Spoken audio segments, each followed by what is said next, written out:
Yeah. All right, there we go. Well, how's everybody's weekend, Dan? Did you recover from our Cinco de Mayo? Got a little bit of a taco hangover, but I'm doing okay. Nice. All right, well, let's jump into it today. As usual, I am going to share my screen so that we have something to talk I about. just want to add that Cinco de Mayo event was awesome. It was pretty good, wasn't it? Yeah, and I got to reconnect, and I think I got a couple of business coming up from it. Oh, fantastic. Yeah, that's the whole desire in design, right? Yes. Thank you. Yeah, for sure. Well, okay, so when we start these calls, we always cover a portion of the division rules. We have gone through all of the affirmative obligations. Now we're in the middle of going through the thou shalt not rules. So today you can see on screen, this is the section that we're going to cover today. We started into item D, but essentially D through F are all talking about the same thing. And honestly, you guys, I know this may seem trivial, but I can't tell you how many times I have this conversation with agents, right? And it's always some version of, well, what about this? And there's some version of the same theme over and over again. But this is actually very clear. So I'm going to read these real quick, and then we'll have a quick discussion, and then we'll move on. All right. So a licensee shall not propose, prepare, or cause to be prepared a document, agreement, settlement statement, or other device. Cocktail napkin, does that qualify, Dan? Is that another device? Sure. It sure does.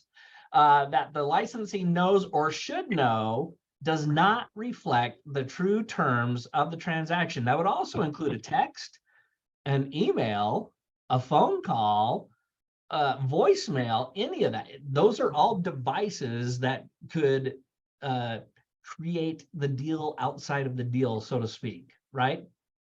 And the second part of item D is don't knowingly participate in a transaction with a false device. So, there's a little carve out if you were completely oblivious and didn't know this was going on.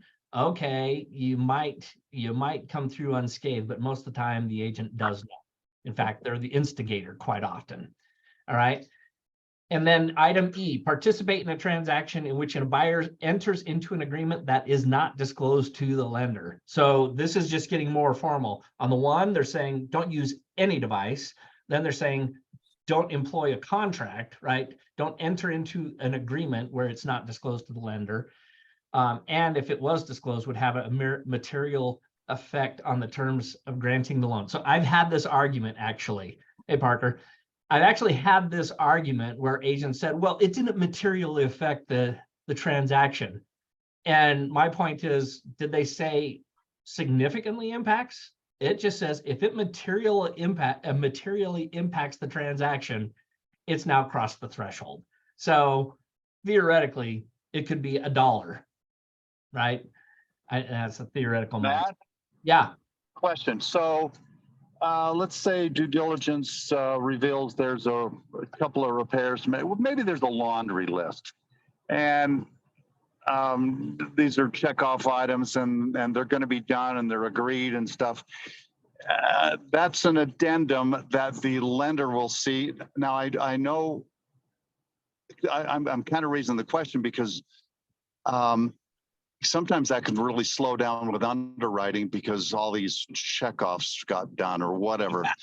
Let's talk about that for a second. Let's talk about that. I love that last little part you said because it's most frequently that's the issue. Well, it's going to affect underwriting.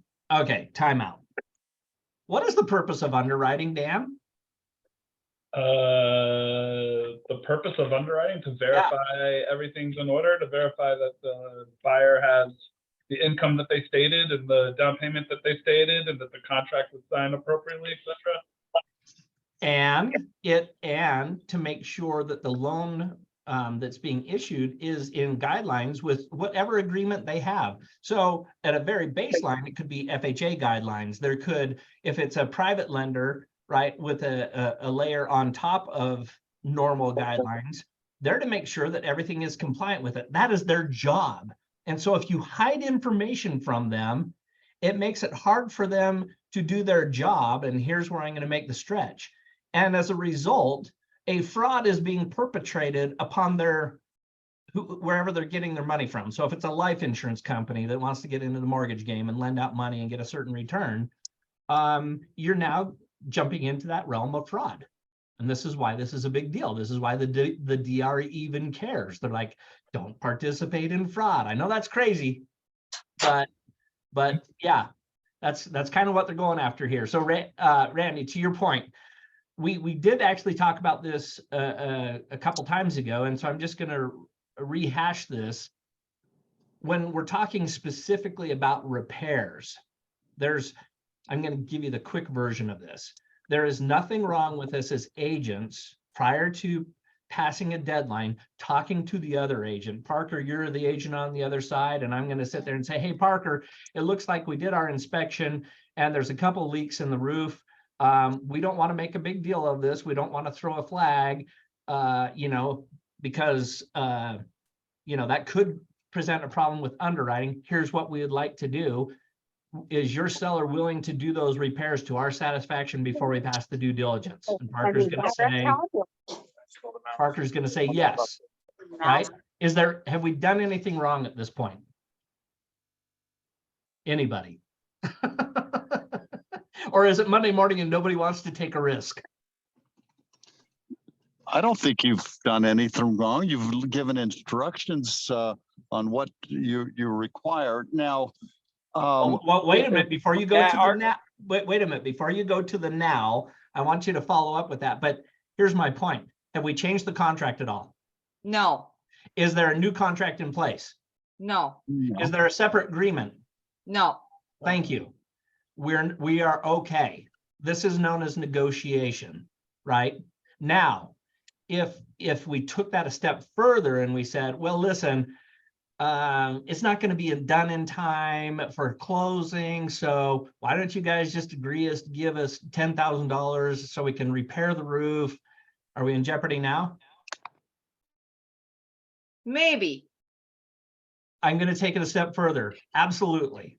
Because at that point, if we agree, right, then all of a sudden, this is the way to look at it from underwriter's point of view. The underwriter, without knowing anything else, is assuming that the house is in condition X, meaning no roof issues. So they're going to issue a loan based on the property is X, but the property is really X minus Y, meaning the repair, right? And they're not aware that there's $10,000, $15,000 agreed to. And oh, by the way, do you think it has ever happened in the history of transactions that if somebody agrees to the $15,000, they actually get it and like, the leak's not that bad? It's a material defect. It is a material defect, yes. But hold on a minute. If it's not a major leak where water's coming through the roof, the reason I say maybe is because there's been some time in the past, in 10 years or whatever. Careful, me, this is being recorded. I don't want the Division of Real Estate to come after you. I know, but it was very minor to say, due to the inspection, the price of a purchase agreement is blah, blah, blah. I mean, yeah. So it's not like you're hiding the fact. You're saying, hey, inspection was done. The new price that seller and the buyer is agreeing to is such. Is there a problem with that?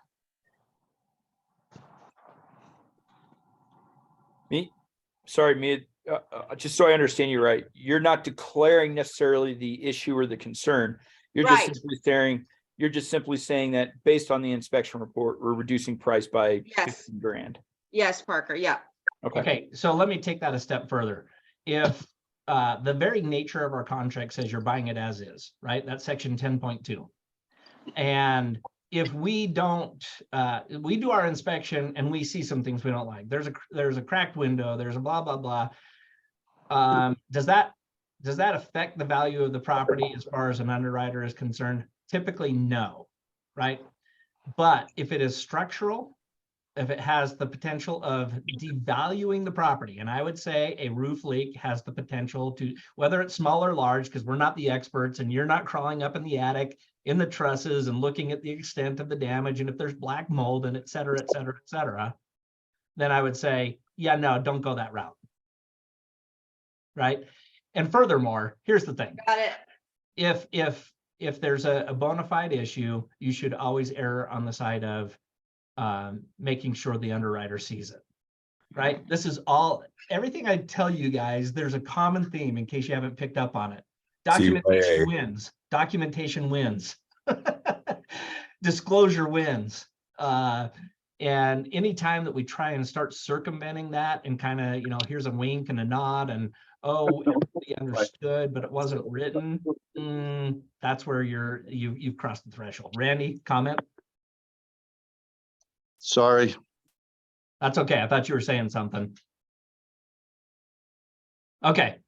So let me just finish out this section so we can move on. So anything not disclosed to the lender. So if it's materially affecting it and there's some type of an agreement going on and the underwriter's not seeing it, you're in a bad space. Get out of it, right? And then because even though you're not a signer to the contract, if you were aware of that and you have the fiduciary of reasonable care, right, and other fiduciaries, all of a sudden you're starting to potentially to participate in perpetrating what's the word I'm thinking of? Perpetrating a fraud, right? Perpetrating a fraud. And that could get rid of your license in a hurry. All right. And then they summarize it all in item F. Don't use or propose the use of a double contract, which all of the items above are forms of a double contract. Okay. The last one on here, just for fun, it's kind of like, when you go eat sushi and they give you a piece of ginger to transition to the next thing. This next item is the ginger to make us forget the bad taste of a double contract. Dan, thank you. I knew you'd get that. Place a sign on real property without the written consent of the property owner. The only reason I bring this one up is because I covered this in my broker minute or two a couple of weeks ago. We get a lot of agents, our peers, our friends that call up and say, hey, can I just go shoot a video of your listing and post it on my Facebook, right? It seems pretty innocuous, right? The real estate interprets the sign on real property as marketing. It's not literally just a sign. You can't market stuff that you do not have. There's another rule on this that makes that even clearer. You cannot market a property you do not have a listing for. And so when somebody comes and asks you that, Parker, and you're like, oh, cool, I'll broaden the reach and I can get my home sold faster and I'll at least get half the brokerage fee that's out there. My favorite saying is, it's never a problem until it's a problem.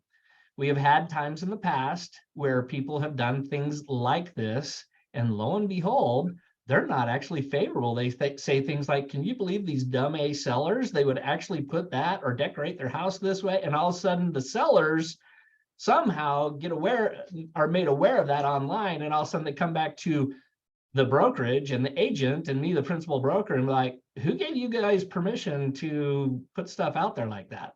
Hey, Matt, here's a good example of that. So I have a canceled contract and my client is like, he's doing some renovations and then we're going to put it back on the market. So he's like, yeah, take it off the internet, but just leave your sign up, so you get the calls and stuff like that. And I said, dude, I can't do that.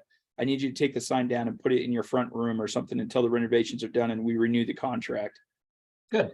But he wanted to put the sign up, and that was really tempting to be like, I mean, we're gonna relist it in 3 months, so it was like, I'm glad you shared that, Parker, because guess what? In most instances, there's going to be no issue, right? People are going to be whatever, right?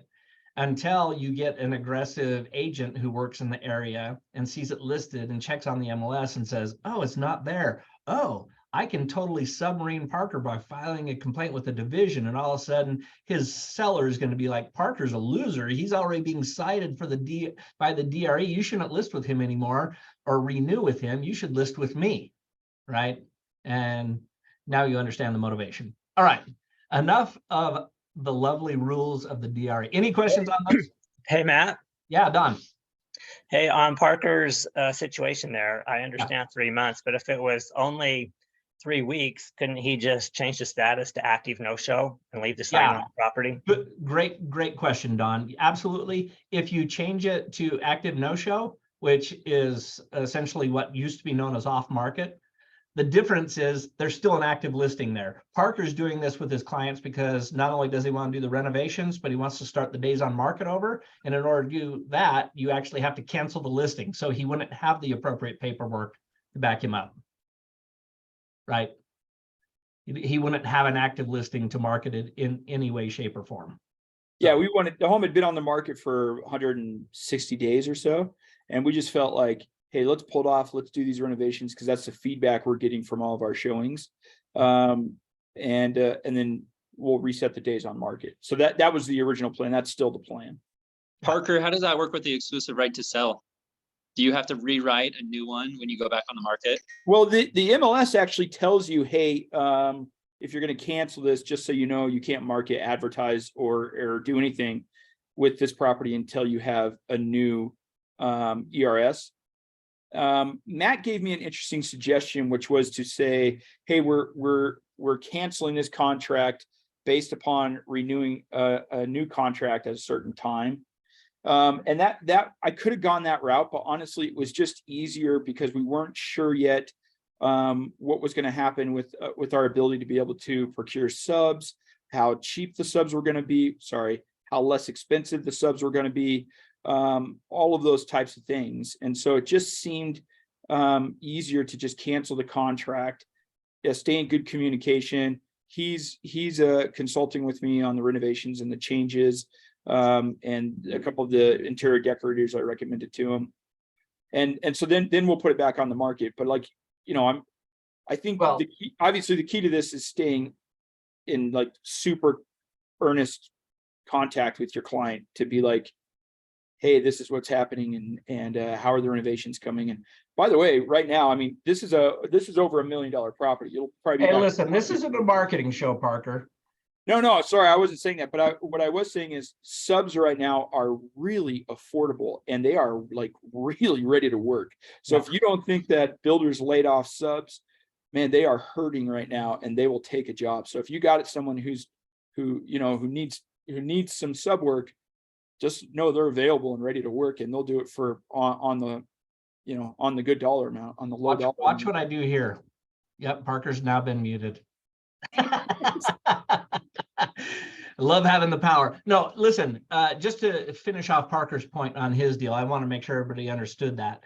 In order to recycle your days on market, there has to be no active listing for 30 days, or it has to go to a new brokerage. Right. And so what I was telling Parker is, and I've had this with several agents, like, I don't know if I want to cancel the listing, because what happens if during that 30-day period, they list with somebody else, right? That's always a risk. It might be a low risk, and I said, the way you can handle that is get a new listing agreement, put an effective date of 30, 31 days out, and make it contingent, make the cancellation of the first contract contingent on signing the new listing agreement, right? And the new listing agreement, even though it's executed, isn't quote unquote effective until 31 days out. And as a result, you protect yourself on both ends. So there you go. Hey, Matt, the only question I didn't ask there. You muted him, didn't you? I did. was asking, Matt, you said to make a contingent. So when they cancel, you have an addendum to that cancellation or something that says when you relist, we're canceling, but when you relist, you sign with me. Is that what? What you're doing is in the original contract, you're doing an addendum that says this addendum will serve as a cancellation, but it's contingent. This cancellation on the original ERS is contingent on the sellers already signing the new ERS, which starts in 31 days. Gotcha. That's if they don't sign that, then the original is still in play.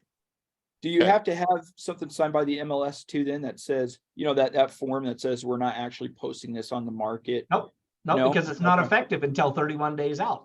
Okay. Right. And you're not marketing it. So there's no violation of the, the 24-hour period to get it on the But you MLS. do remove it from the MLS. For sure, 100%. It's canceled. Okay. All right, good questions, you guys. All right, so I want to jump into a couple of other things. So, and I'm glad, Parker, that you're on the call, because, and that doesn't mean you get to talk more than me. Why am I in trouble? No, remember, we were talking, I put this in the category of recent happenings to be aware of, and you had a situation, I believe we were talking about, where a buyer working with a builder, all of a sudden the builder said, hey, we want to cancel our we're notifying you that we're canceling our contract. And it's like, can they do that? And you know what my answer is? Let me see the contract. The builders have gotten smarter when prices were going through the roof, and they basically told the buyers what they're going to do, right? In order to, quote unquote, win a contract, buyers would sign crazy A contracts that you normally wouldn't sign in a normal market. And some of those contracts have provisions in them that says, essentially, at the sole discretion of the seller, if there's unforeseeable circumstances, they use some nebulous term like that, they can cancel the contract. And So guess what? Guess what doesn't get actually articulated? Oh, if we see that we can sell the house for more now, we can still cancel it and sell it to somebody else for more money. So this was a situation down in Texas, I think you're referring to. That's right, I yep. sent you, where homeowners, these buyers put, a down payment down on a house to build. It took 1.5 years for the house to build. The builder had some wild contingencies in there, like before we start building on the house, you have to sell the current property that you live in. And so the buyers were living out of Airbnbs. They had picked out everything. They were part of the process every step of the way. And by the time that the home was ready to sell, obviously the market had changed. The builder knew that he could get more money for it. So without notice, within 30 days of them purchasing it, the builder canceled the contract and told them that he would refund their earnest money. And that's where. And so Yeah. there's this big hoopla in Texas about it, because the builder. I'm glad you brought that up, because yeah, it actually hit the national news. That's why we were talking about it. And the question was, what do we do to protect our buyers from something like that? And so my first point I wrote down here was, what do we do? I don't know, do something crazy with your fiduciary of reasonable care and actually read the contract. I know it's contrary to many agents. They're just like, it's boring. And yeah, well, that's why you're getting paid a crap load of money, right? So Matt, are you saying that situation in Texas is going on right now? I'd like to know the result of it. Yeah. So all I'm saying is there's a lot of builders in the state of Utah, and the vast majority of them have their own contracts drafted. And I know sorry. I know, I went through some of them, and you got involved in one with me. That's right. And the point is, don't just assume because they're a builder and they've got a contract that everything's copacetic. Even in the state of Utah, I've seen some stuff I'm just like, really? You signed off on that? I mean, maybe it wasn't as draconian as we can turn around and sell it to somebody else, or cancel your contract and sell it to somebody else. But there were all kinds of contracts I saw with provisions that we can raise the price to anything we want. I mean, it was really kind of the verbiage, right? And all they had to do was point to supply chain issues. And so that's just one of many things. The point to take away from this is, I just think it's wholly unacceptable for us to get paid $15,000, $20,000, $25,000 on a transaction, and we can't take the time to read through the contract for our clients. That's just unacceptable. It may be boring. It may take you a whole hour to go through. You may even have to call somebody boring like me to say, hey, what does that actually mean? But when things go sideways, let me just tell you, this isn't me just with an opinion piece. When things go sideways and a client feels like they've been taken advantage of and they lawyer up, I promise you, the attorney's going to look at, when you hear the word fiduciary, you should always think legal responsibility. You have a legal responsibility of reasonable care. That's one of your fiduciaries. And if I'm an attorney, man, I am going to light you up for not abiding by your fiduciary, your legal responsibility of reasonable care. Question number one might be, hey, Parker, did you ever read the freaking contract? Yeah. Right? That might be question number one. And when Parker knee jerks a response and says, yeah, and then the attorney says something, what about the section where it says X, Y, and Z? And all of a sudden Parker's like, oh crap, I just admitted I read the contract, but that is clearly not in favor of my client. And now I'm stuck, right? And all of a sudden it looks like I'm participating now in the liability game. Go ahead, Parker.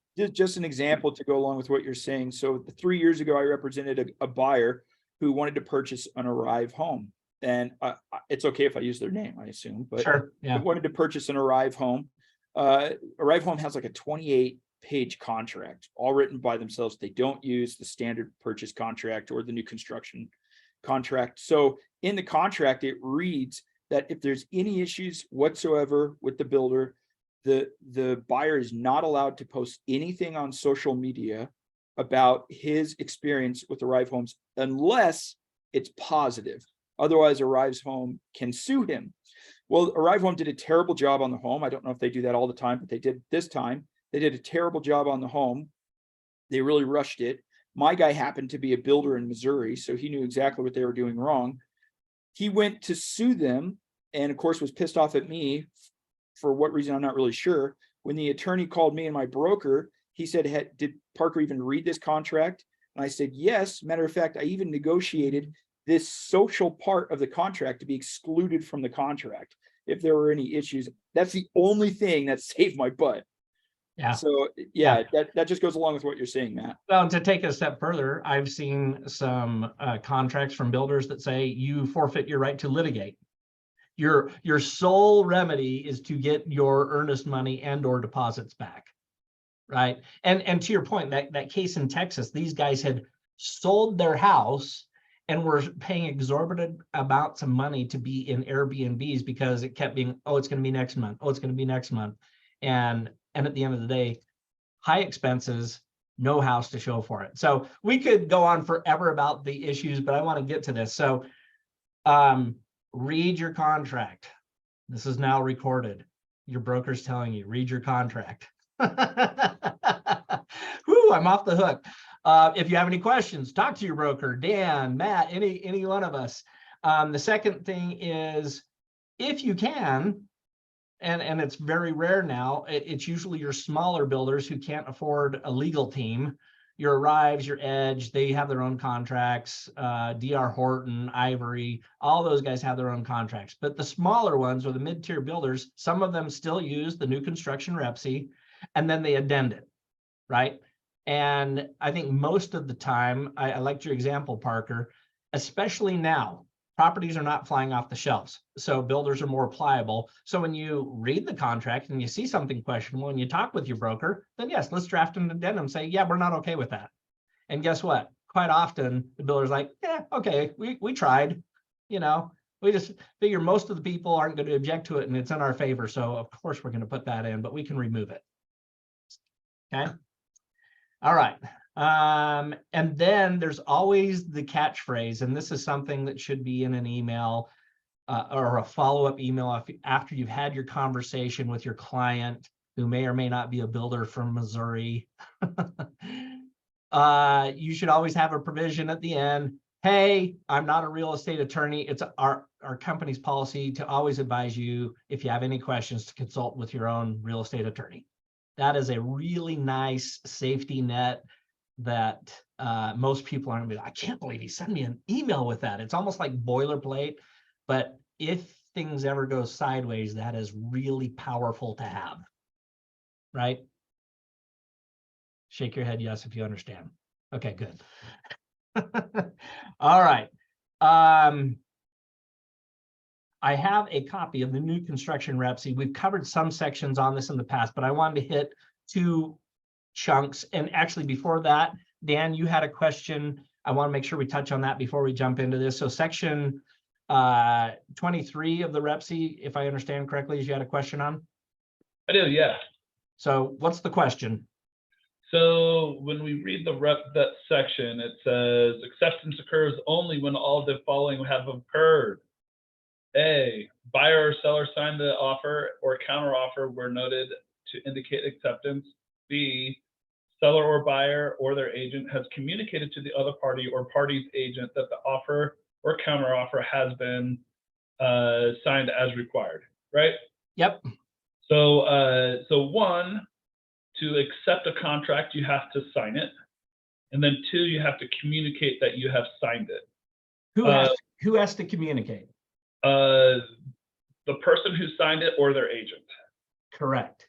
So just to be 100% clear, whoever received the offer and is due to sign it or counteroffer or reject, you have to have somebody positively state that it's been signed, which is typically the agent on the other side, right? So what it doesn't say here is when you have to deliver that paperwork, Oh, that baby. signed paperwork. And so, so notification that the paperwork has been signed can come through, text or email. But then how long do we have to say like, oh, and here's the paperwork to showing that it actually has been, to show that it's actually been signed? Yeah, you're hitting on such a key point, and one of my complaints with the forms committee, those of us that have been in the business long enough, the REPC before it changed in 2009, used to say you have to deliver a signed copy back, right? Now, here's the ironic thing. Everything Dan said is true. Remember, there's two criteria in acceptance of the REPC, right? Has to be signed, or somebody saying it was signed, and you have to actually notify somebody that's been signed, but no requirement for delivering the document.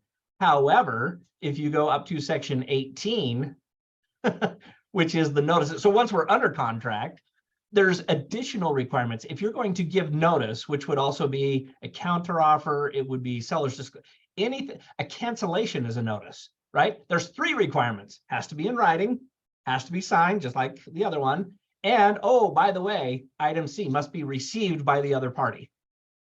So I just find it ironic that our own REPC is not congruent. It seems to me that all three of these requirements should also be in section 23, but it currently is not. And this is blessed with holy water by the Division of Real Estate. So it's like an act of Congress, see what I did there, to get it changed.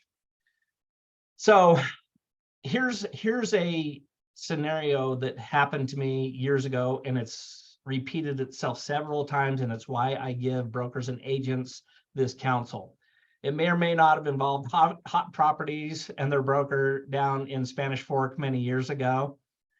Had a client that we made an offer on a property that was listed, and it was a Friday night.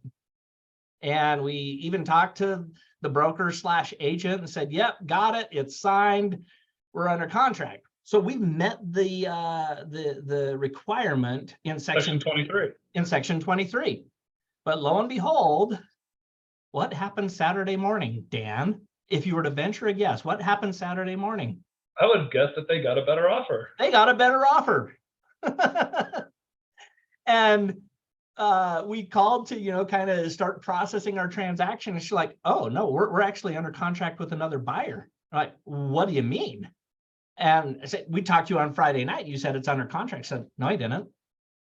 Flat out lied. Wow. Flat out lied. But what's my recourse? A telephone call? I mean, we are a one recording state, one party consent state for recording phone calls, but I hadn't recorded the call. So now I have no way to prove it. So my advice to agents and brokers and anybody else involved, if you have that conversation on the phone on Friday night, because of section 23, get something in writing. I'm going to send you an email. I'm going to send you a text. Please respond in the affirmative that it has been signed and we're under contract. Is that hard to do? Has Saturday morning happened yet? No, it has not. Are they still motivated to get you that text and whatnot? Yeah. So ounce of prevention.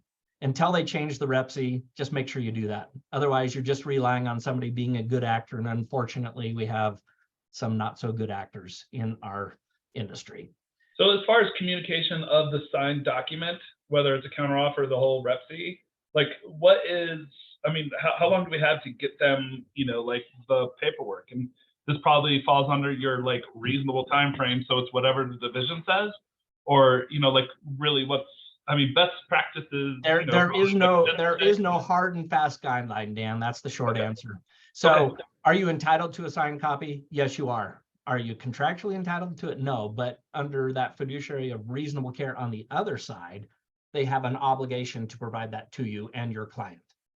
Otherwise, they could be in violation. Thank you. Good question. All right. Hey, Matt, Yes, sir. go back to section, was it 18? Yes. Was notices? Okay.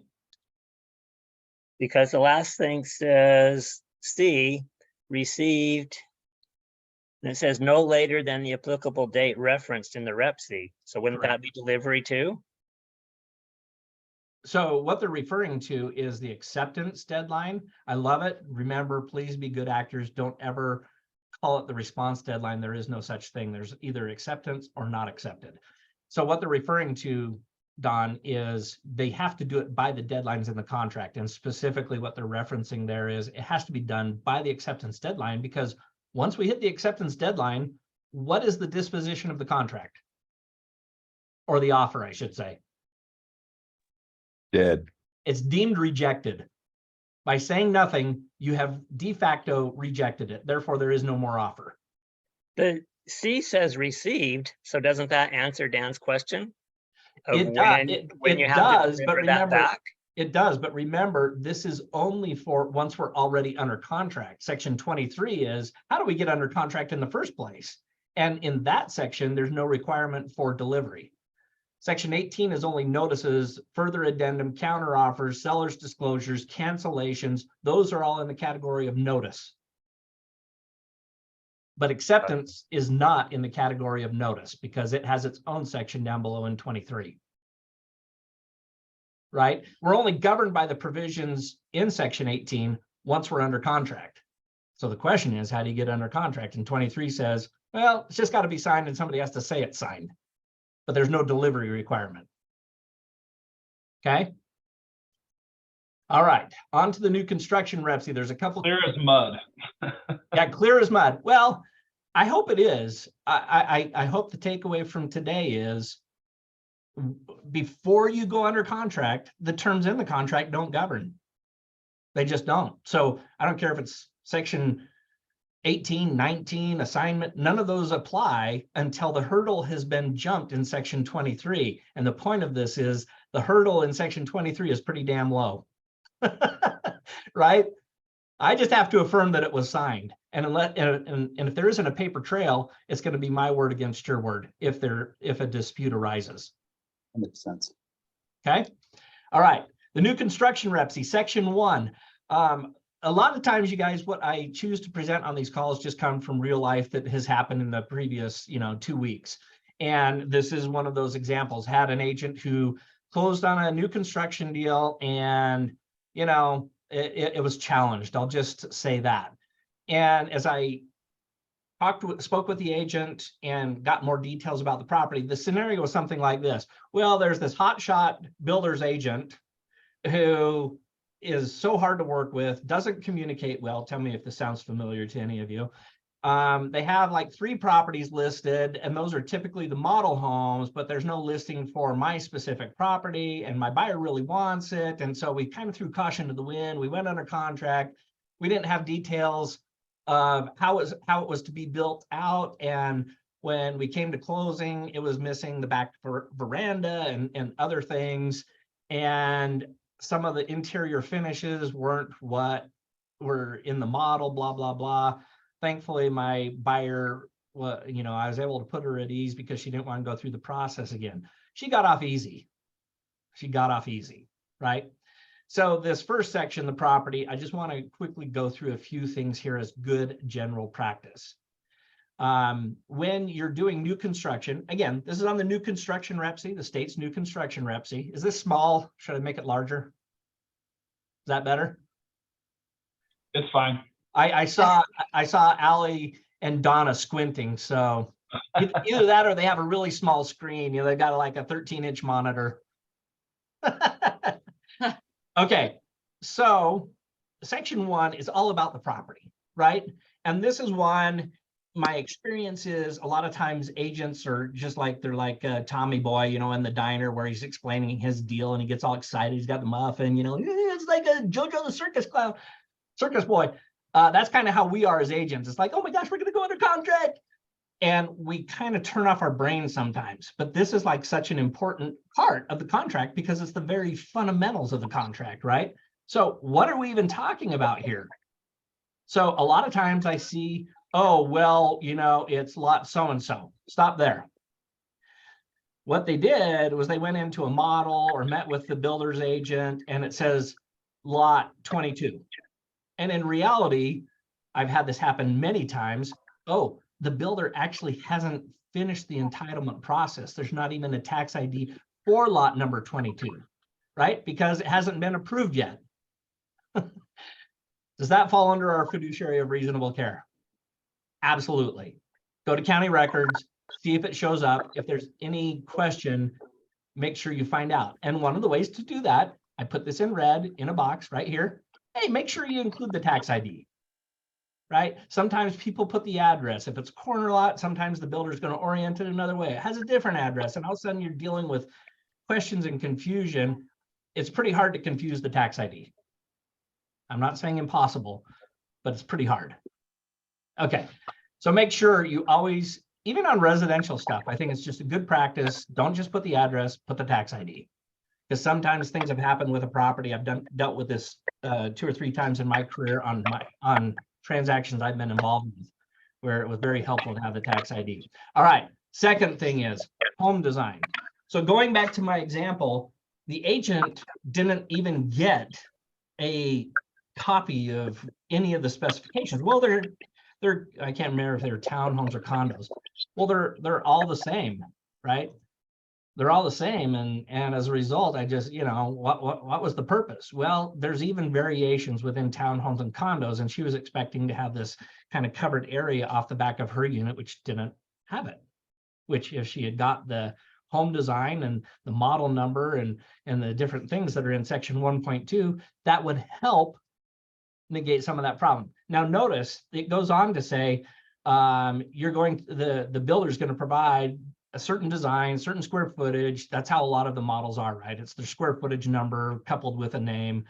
And they're supposed to, if they use something like the new construction REPC, they're supposed to provide plans and specifications provided in 7G and 9.1 below. So let's go there real quick.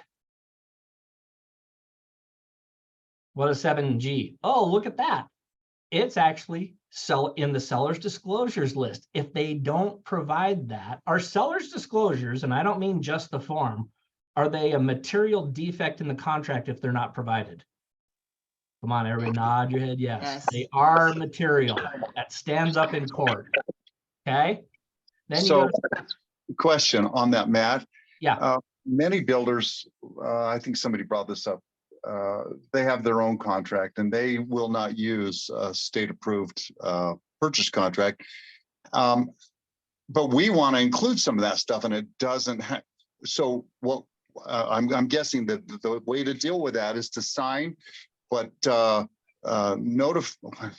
long as there's a place on that contract to indicate that there's an addendum to it. We're signing this, but this stuff has to be included as well. Correct? That's exactly why I'm going through this, Randy. Good call. You're right, because we deal with builders. One, you shouldn't just run off and sign their contract. You should read it and understand it. And if you need help understanding it, reach out to somebody. And that can be done in pretty fast order. It's not going to take you a week. It can even be done within a day, right? But if they're missing key components like this one, are you going to provide us plans and specifications with the square footage? And are we going to get copies? Well, if they don't have verbiage like that, then yeah, do an addendum. But I mean, literally cut and paste the verbiage. Seller to provide plans and specifications for residents or reduction copies thereof. Can we do that? Yeah, all day long, right? So let's go to section 9 because it gets into more detail. Sorry, you got to go through all my other highlights from other components of this contract. So specifically 9.1. So if we felt that was too vague, then cut and paste the whole paragraph, right? Plans and specifications contain descriptions of the type of materials to be used in the finishing residence, a dollar allowance for specific items, copies of the floor plans, change orders, how are we going to handle those? Buyer selections of colors, grades, types, and finish materials, including appliances, floor, right? So this is very thorough. And there's maybe, I'm just telling you, there's maybe absent, right? So if we're gonna, and this isn't just, you guys, I hope you understand this. I don't say these things just so we can quote unquote be contract compliant. My end goal all along in my career, and hopefully for yours, is to be professional enough to sit down, Randy, with our client and be like, hey, I took the liberty to read through the buyer's contract. By and large, it's pretty good. Here's a couple of gotcha sections. Here's some things that are missing. I would like to counteroffer on your behalf to include these sections because I think these are important. And when you explain them, all of a sudden, Randy starts looking like the freaking hero, right? Because most agents don't do this. And all of a sudden, it's like, he pays attention to detail. This is the kind of guy I like to do transactions with my entire life. And all of a sudden you have a lifelong customer because you're taking the extra 10, 15% of energy to show everybody that you're the pro, right? It's time and energy well spent. Yeah. Okay. All right. So just real quickly in section 9, this is why this is important. Up above, it talks about these things. It talks about the plans and specifications. I've got that all highlighted. And if you want my copy that's marked up, I'm happy to send this to you. Just send me an email and I'll reply back with it attached. Section 9.2, the pre-construction meeting. Oh my gosh. Dan, you've represented some builders. I've represented some builders. I'm sure others have as well. It's dumbfounding to me that how often there is not a pre-construction meeting. And just to give you an example of how stupid this is in your fiduciary of reasonable care, you're not a builder expert, you're not, but you do know the terms of the contract. I had one 3-4 years ago where one of my agents had a new construction and they got to go do the final walkthrough to do the blue tape and all the stuff you do on new construction. And the buyer shows up and is pissed. You wanna know why? The plan was flip-flopped.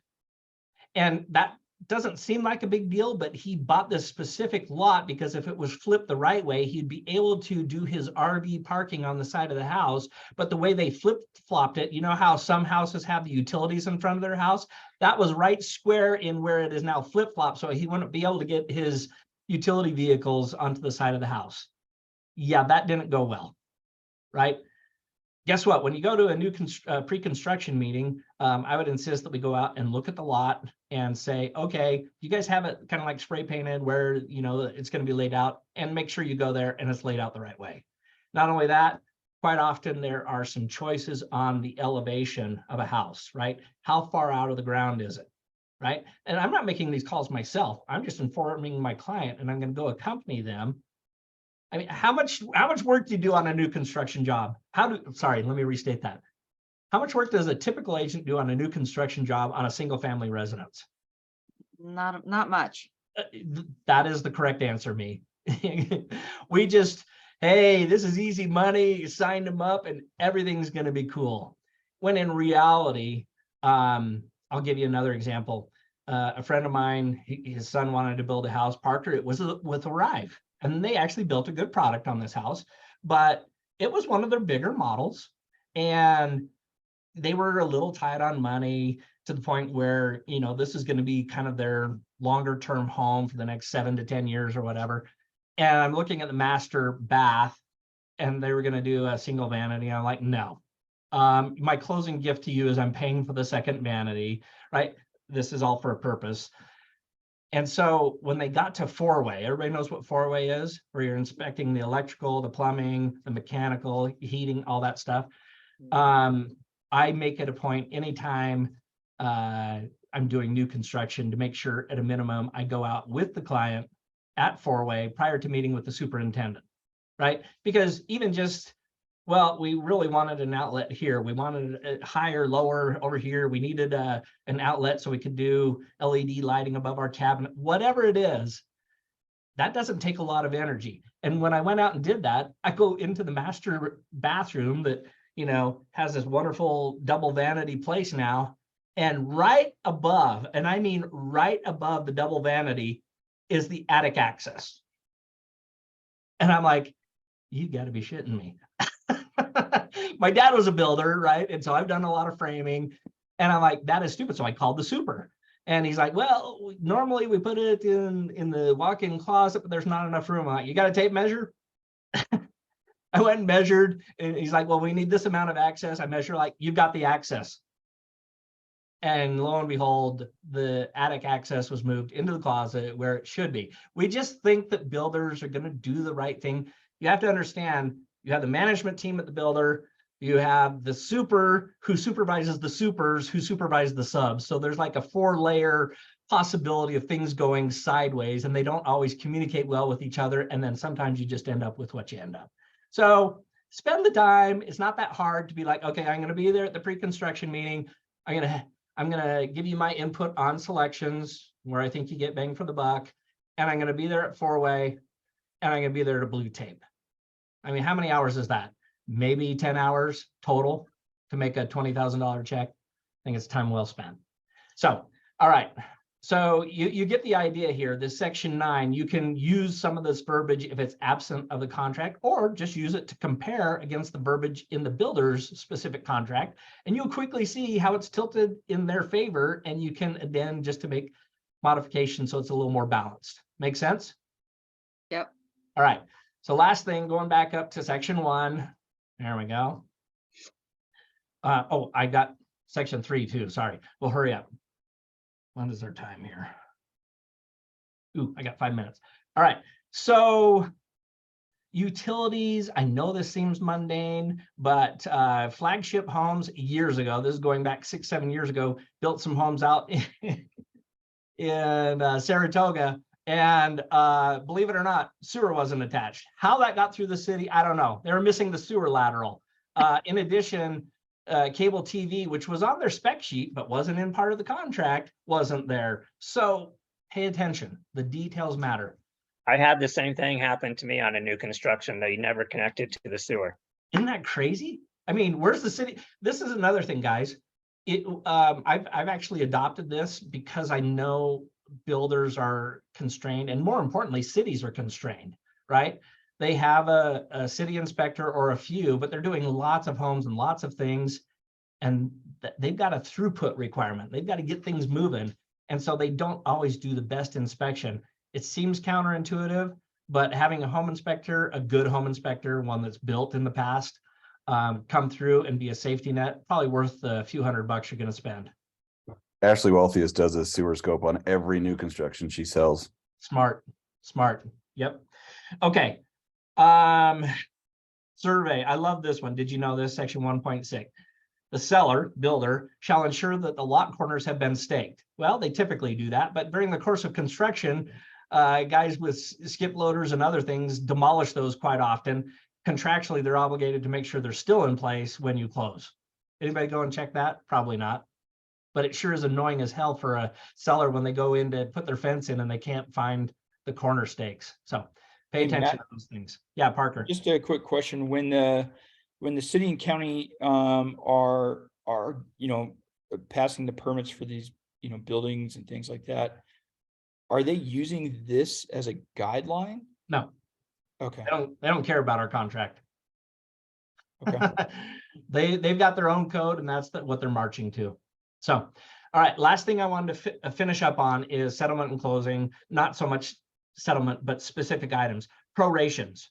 Okay, going to give you a scenario. Most of the time, you can see my note here. When you go to closing, the title company is supposed to be the unbiased third party. And so they're going to contact the county.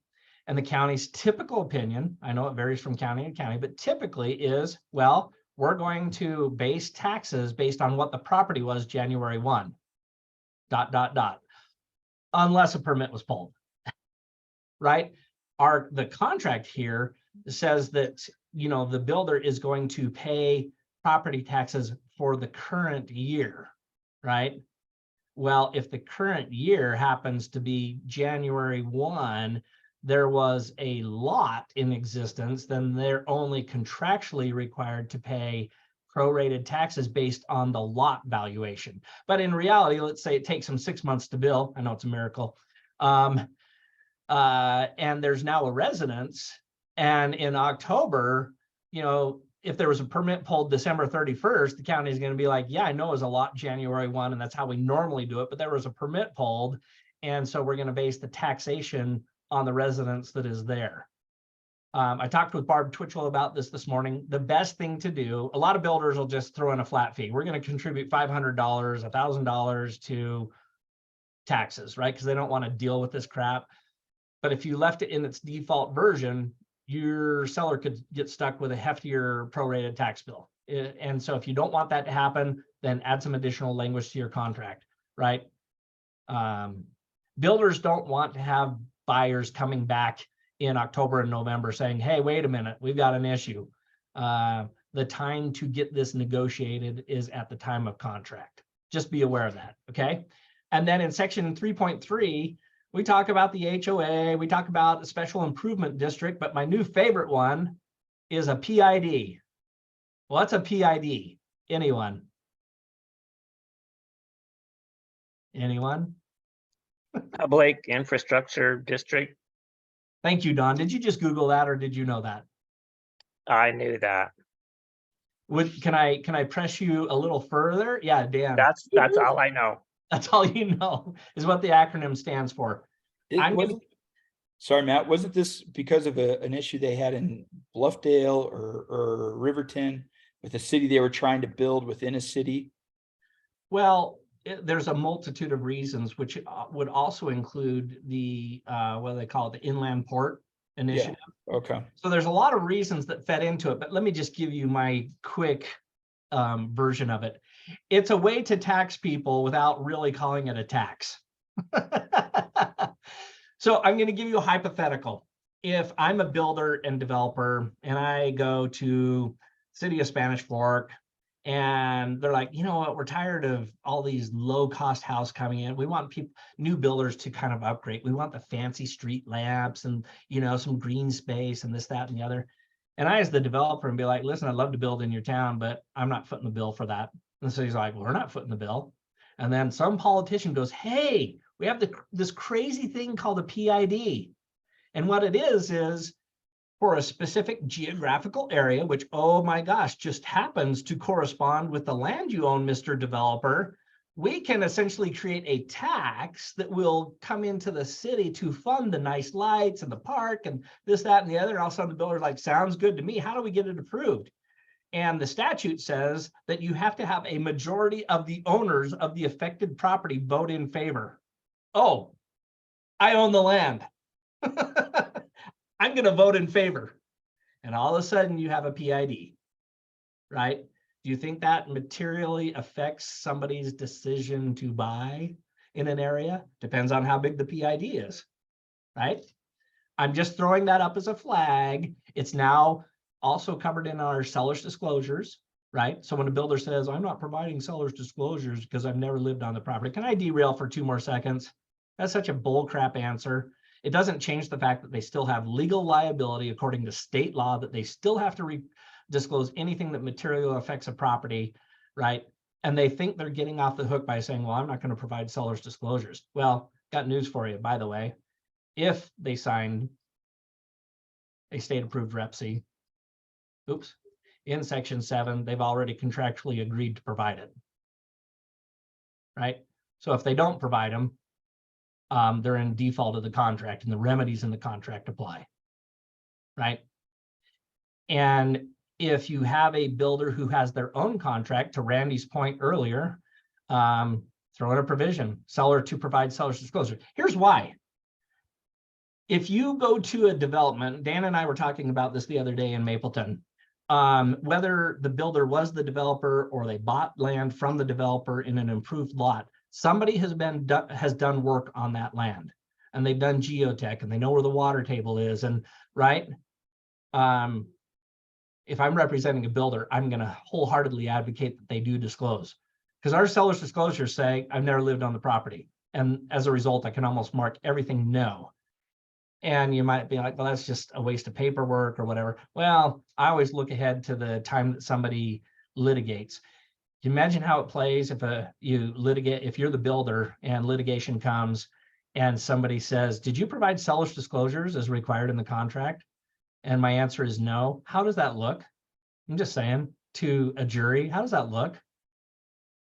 Does it look like the builder just might, especially if there's been damages and all of a sudden in a wet year, the water table's higher and it doesn't play well for the seller, right? So if they have a provision in there, they're not going to provide seller's disclosures, throw it in your addendum. They can always strike it, but you ought to try. It's just to give your client a little better representation and get a little more documentation. So, all right, guys, we are out of time. I really appreciate you being on the call. I hope that was helpful to you. If you ever have questions about a builder's contract, I'm always available to put eyes on it. Go ahead, Don. Hey, just a quick thing. You preface that whole thing with sometimes the property you're writing the contract on is not in MLS, but you're basing it off of another MLS number. Thank you. Thank you. So I sit on the State Professional Standards Committee, and I actually was part of a panel for this specific thing because the agent wrote up, okay, it will just be based off the same information as MLS number, blah, blah, blah. They do the new construction. 6 months later, show up to closing. The agent does not get paid. Yeah. There was nothing in writing about the BAC for the agent. Thank you, Don, for catching that, because I wanted to make sure we his argument was, well, I based it off of MLS, blah, blah, blah, and there was a 3% BAC.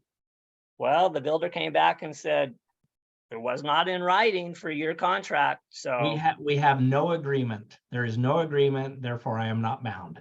So yeah. And as a panel, we agreed with the builder and the agent had to suck it up. Yeah. So Hey, Don. a real Sorry, quick Don. follow on to that is I get that question from agents. And oh, by the way, the example I used, she at least got escrow instructions, right, for that property.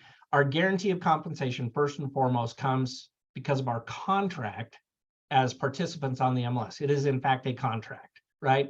And if it's not on the MLS, then you have no contract and you must have some other mechanism to ensure your payment.